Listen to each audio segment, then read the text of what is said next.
Tadi banyak sekali kemudian termasuk kaosnya Mas Roy Suryo. Saya ingin adil kesempatan untuk Bung Ade menyampaikan. Bung Ade, sebenarnya pas nggak sih, pantas nggak sih Mas Roy pakai kaos seperti itu?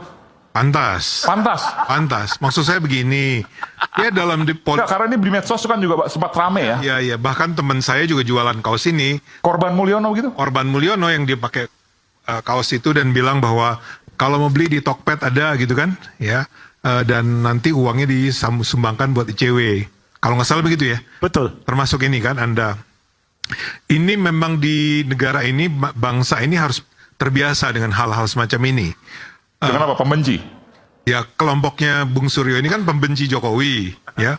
Jadi Kita pengkritik keras, bukan pembenci lain. ya boleh kan. Ya, saya boleh menggunakan istilah pembenci kan. Boleh. Karena dalam apa yang Kritik boleh dong, tapi benci kan nggak boleh. Gimana? Bedanya apa? Boleh dong, masa nggak boleh membenci? Boleh, membenci, memaki itu boleh. Kita mengkritik, Mas. Ya, nggak apa-apa. Itu kan, itu ya euphemism ya. Ini mahasiswa juga tahu lah. Ini ada cara-cara.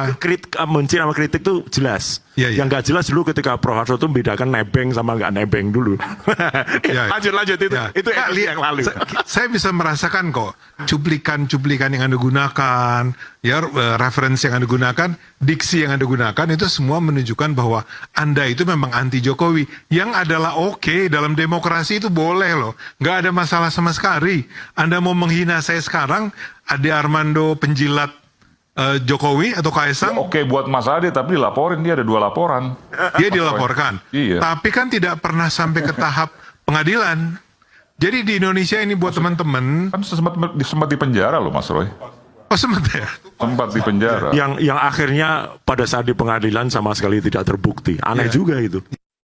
Ya. Berapa bulan Mas Roy? Ini kita buka, berapa bulan? 9 bulan. 9 bulan Di Pengadilan Negeri Jakarta sama Mahkamah Agung. Ditahannya berapa lama? Ditahannya 9 bulan. 9 bulan Anda gimana? sempat ditahan 9 bulan? Sempat ditahan 9 bulan. Di lapas mana itu? Apa namanya? Salemba.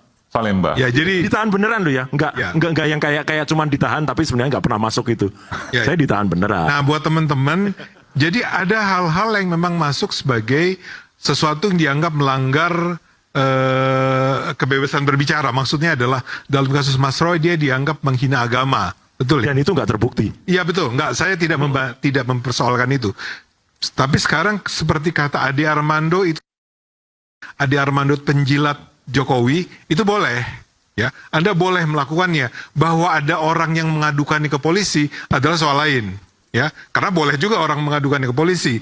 Tapi dari pengalaman saya, kalau cuma persoalan speech semacam itu nggak pernah sampai orangnya itu masuk penjara, ya. Karena itu dianggap sebagai tidak memenuhi syarat untuk diadukan ke polisi. Banyak bang ada yang gara-gara bilang kalau apa, misalnya IKN itu sahabat kita Bang Edi itu, IKN itu adalah tempat jin buang anak. Ya. Ya, padahal terakhir kemarin dia juga bilang sendiri bahwa itu jangan sampai jadi tempat jin buang anak loh. Nah, Itu diarahkannya ke Sarah itu ya? lah iya. Nah, Ya, iya. Itu masuk loh itu bang.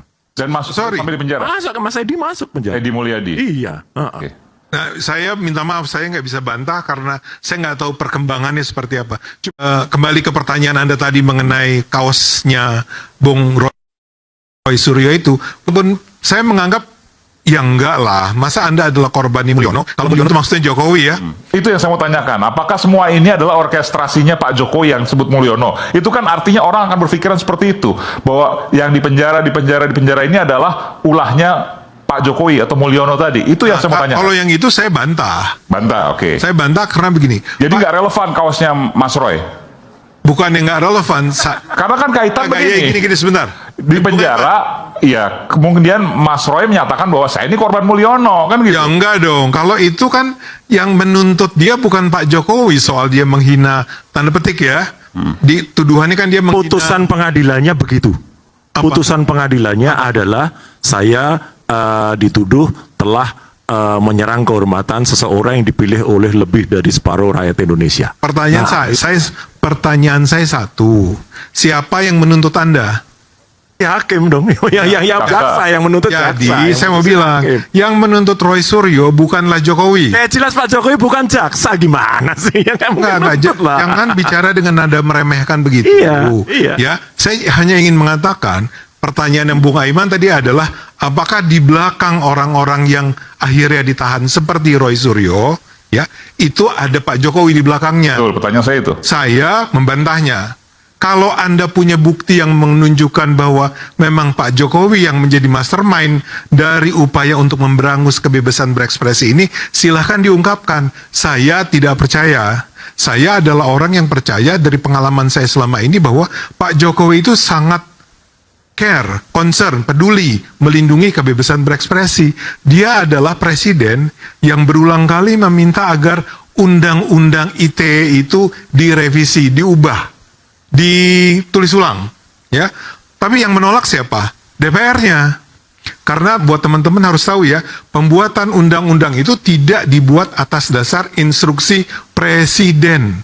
Bisa dua pihak yang melakukannya, mengurusnya, merancangnya.